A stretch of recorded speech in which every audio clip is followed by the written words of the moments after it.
Mr. President, nakita ko po dito sa ating mga pinagbabasihang mga dokumento, ang DOJ pala, Mr. President, ay meron ding mga malalaking confidential funds. Magmula noong 2020, medyo maliit lamang yun, 193 million. Pumalo ng 216 million 2021. Bumaba ng konti, 176 million 2022. Umarangkada na naman noong 2023, 526 million. Bumaba ng 2024, 168 million na lang. Bigla na naman pumitada ng 2025, 1.5 billion. At ngayon po sa GAB natin na isinumite rito, Sir President, Sir Sponsor, 364 million na lang. Pero dinagdagan po natin sa ating committee report, Mr. President, Sir Sponsor, ginawa uli natin na 729 million. Hindi ko po masyadong nasasakyan, Mr. President, kung bakit noong 2025, tumaas po ng 800% ang confidential funds ng Office of the Secretary of Justice. Bakit po, Mr. President?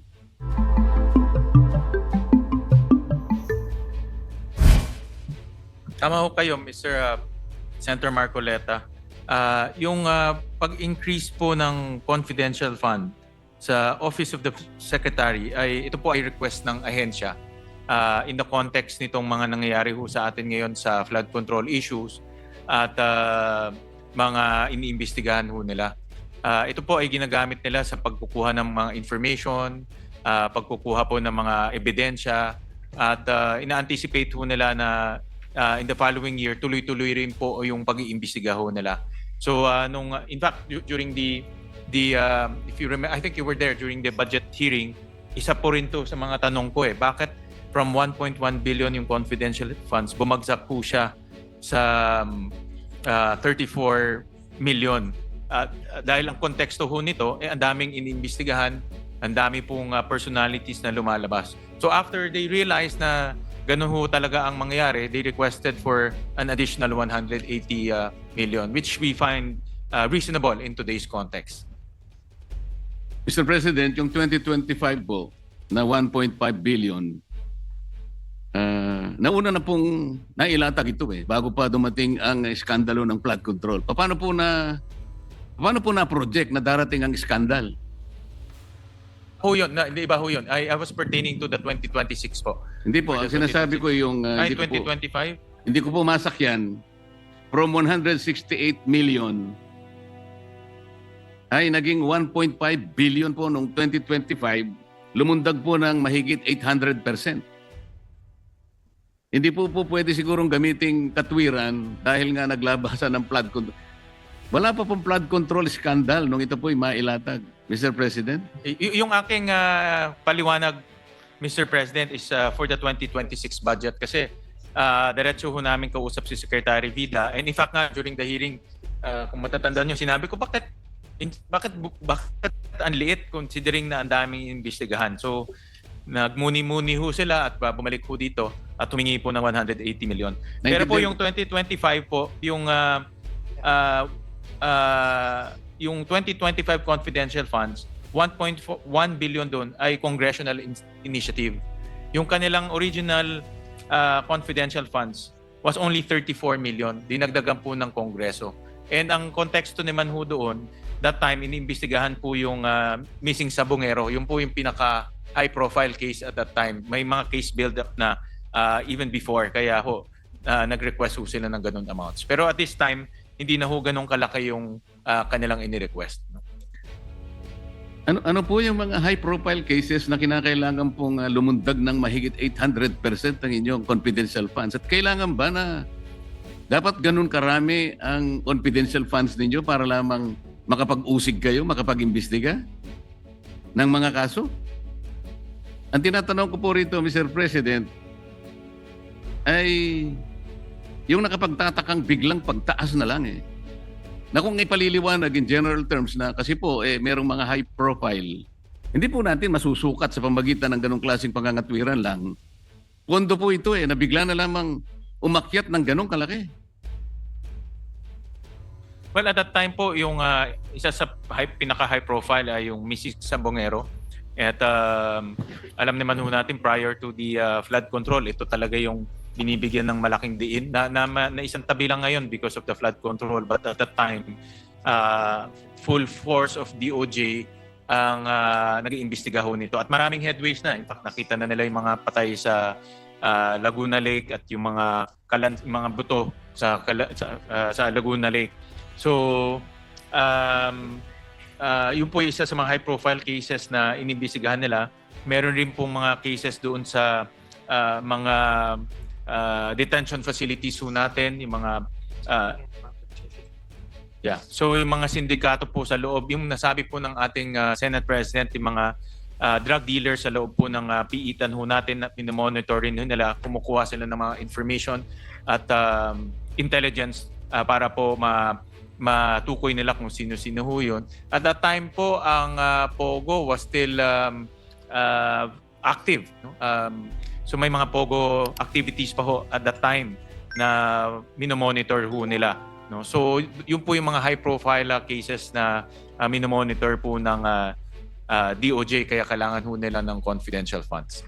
Pero but for 2026, hindi na ho ganun kalaki ang ibinigay po ng Senado. Mr. President, gusto ko po sanang paniwalaan yung pagdadahilan na yun eh.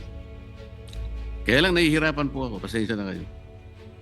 Para hanapin po natin yung nawawalang mga sabungero na di umano ay itinapon sa lawa ng ano na yun?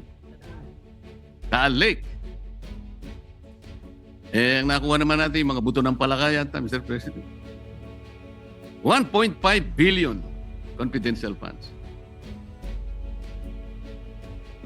Eh, yung dating ombudsman, hindi na nga po humingi ng confidential fund. Napikon na po rito sa usaping ito. Maging kang opisina ng Vice President, huwag nyo na akong bigyan. Pero kayo po, Mr. President, maski na po yung 729 million 2026, nalalakihan pa rin po ako eh. Nakita ko po kasi, tingnan po ninyo yung Office of the Alternative Dispute Resolution. Para sa akin po, ito'y napaka-importanting opisina, Mr. President. Alternative Dispute Resolution. Kung ito po ay mabibigyan ng impetus, kung ito po ay bibigyan nyo ng atensyon, at hindi mamaliitin ang opisinang ito, bago pa ito ma-ripen into a case, kung talagang ganap na matetrain ng mga tao na nandito sa opisinang ito, napakalaki po ng igiginhawa ng ating justice system. Sipin ninyo, hindi matutuloy ang dispute. Napakarami ang ating maiiwasan. Pati resources ng government, makukonserve natin. Isip-isipin po ninyo, 2025 GAA, 160 million. 2026 NEP, 160 million pa rin. HGAB, 160 million pa rin. Mr. President, pati ba naman tayo, 160 million pa rin. Nakakawawa naman itong opisinang ito. Minumukay ko sana, Mr. President, kahit hindi pa panahon ng amendment, sa tamang panahon po siguro, tapyasin na lang po natin itong confidential fund ng Office of the Secretary na 729, hatiin natin. Ibalik natin sa 364.8 million. Yung 365 million ilagay po natin sa Office of the Alternative Dispute Resolution. Para sa ganun po kahit na 500 million lang, lumakas ang loob po ng mga kawani rito. Pag po nating mamaliitin ito, Mr. President, malaking bagay po ito. Kung tayo po'y naniniwala ng mga Pilipino ay hindi naman palaaway talaga at ang mamahalan, dito lamang po, Mr. Secretary of Justice, na acting ka pa lang yata. Bakit hanggang ngayon acting ka pa lang? You're not supposed to answer that. It's addressed to the sponsor. Opo, hindi pa ho siya nako-confirm, Mr. President. So, acting but with the full-fledged powers of the Secretary, Mr. President. Well, Mr. President, just to be fair lang ho, noong 2025, ang kanilang confidential funds is 34 million. Ang nagdagdag po ay Kongreso. Hindi ho sila ang nagdagdag. So, at that time, noong 2025, I assume na yung mga legislators nakita na marami silang hinahawakan na kaso, marami ho silang hinahawakan na investigation. So dinagdagan po ng Kongreso at that time. And this year naman po, if you break down the 729, 500 million of those will go to the Witness Protection Program, no? Na kasi nga and ongoing to, alam naman ho natin, ang dami ho nag-a-apply sa Witness Protection Program at marami ho dito sa mga nag-a-apply ay mayroong direktang information, direktang impormasyon kung sino-sino po yung mga sangkot dito sa flood control issue. So kaya rin po nag-request ho silang dagdagan. So ito naman po ay meron mga justification sa pagdagdag, depende ho sa situation. At ini-evaluate naman po ng committee pag nagre-request sila. In fact, kaya sinabi ho namin na hindi ho pwedeng bumalik to sa dating bilyones. No? Magre-request lang ng reasonable amount depending on the task ahead in 2026. Oo nga po, Mr. President. So kung kayo po ay pumapayag, total 364.8 million naman sila sa ITSGAB. Ibalik na lang natin doon para po yung kalahati, kagaya ng aking pong pinapanukala, ibigay po natin sa opisina ng Office for Alternative Dispute Resolution. Magiging 500 million o 600, o halos 500 million po siguro, Mr. President, Mr. Sponsor, kayo naman po ang chairman ng Committee on Finance, baka sakali pong, para po lumakas ang loob naman ng opisina ito, na talagang makatulong po sa pagre-resolve ng mga disputes ng ating mga kababayan. Maraming salamat po sa Mongkay, Senator Marcoleta. Alam ko isa sa mga advocacy niyo is itong alternative dispute resolution. Tama ho kayo na ang Pilipino po mapagmahal, no? At ayaw ho natin ng gulo at away. At yan po ay isa sa mga layunin po ng alternative dispute resolution na mag-ayos na lang at mapag-usapan po yung kanilang disputes. At pag-aaralan ho namin yung inyong mungkahi at nakita ko na maganda ang direksyon, kaya titignan ho namin kung how do we improve the budgets of the Alternative Dispute Resolution Office. Parang nakikita ko po at nararamdaman, pumapayag po kayo, Mr. Sponsor. Basta kayo po nag-suggest, sigurado Salamat po. po ako na ano ho yan, mahalaga ho yan. Salamat po. At saka pinaalala po nyo sa akin na naman yung WPP. Ayaw ko na po sanang puntahan yun. Pinaalala po ninyo, wala po akong magagawa. Pasensya na po. Ito si Secretary ho kasi. No? So, Kasi alam naman po ninyo na nung nakaraang pagdinig ng Blue Ribbon Committee, nagtalo na naman po roon eh. Dahil po ipinipilit po ng Prosecutor General na isa pong mahalagang requirement nga raw po ng restitution para po ang isang aplikante ay maproseso. Ako po talaga ay hindi papayag doon kahit saan tayo makarating, Mr. President. Sapagkat ako po bilang isang abogado, naiintindihan ko po yung batas. Hindi po ako ang pinakamagaling na abogado. Siguro po ako'y karaniwan lang abogado. Ngunit, sa akin pong pagkakaalam, kapag hindi po nakalagay sa batas, huwag po nating ipipilit. Kahit ano po ang sabihin ninyo, General Prosecutor Padulyon, hindi po niyo ako mapapaniwala. Sa totoo lang. Ngayon, kung aaminin niyo ngayon sa pagdinig na ito, na tama ako at kayo ay mali, maihinto na po ang pag-uusap dito. Kung hindi, aabot po tayo hanggang madaling araw. pasensya na po, Mr. President. Nabanggit ko yung, hindi ko na babanggitin yung nabanggit ko. No? Napakahirap sagutin kung hindi ko naman banggitin yun. Pero, Mr. President, nakikinig po ang DOJ, nakikinig po ang Prosecutor General, at narinig ko po nung kayo po ay nagkaroon ng debate nung Blue Ribbon hearing, at nakikita ko po yung inyong punto, sila rin po nakikita inyong punto, at ito po ay kasama sa kanilang pag-aaral rin po, at pinag-iisipan nila ho ito ng mabuti po, at bibigyan ho tayo ng feedback later on. Kasi po, Mr. President, ang ini-invoke niya ron ay kahit anong pilit ang gawin niya, kahit anong pamamaluktot at bending the law, hindi po mangyayari. Ang sinasabi po niya, Section 7 po ng Republic Act 6981. Ang sinasabi po roon, confidentiality of proceedings. Kasi tinatanong ko po nung panahon na yon, Mr. President, dahil nga pinipilit niya yung restitution, naalala ko, yung si Yusek Bernardo ay nabigyan ng temporary or provisional admission. So tinanong ko sa kanya, so nag-restitute ba ito? Ang sinasabi niya, ay confidential po yun. Saan ka naman nakakitang sagot na gano'n? Hindi po pwede yun. Gusto ba ni si General Secretary Padulyon, Mr. President, babasahin ko sa kanya lahat ng indispensable requirements and even the additional requirements kung paano po mapoproseso ang aplikasyon? Ngayon, kung ito po madali lang ang gusto ko sabihin. Lahat naman po tayo nagkakamali. Hindi naman tayo sigurado sa lahat ng sinasabi natin. Talaga po ang tao ay nagkakamali. Yun ang pagiging tao.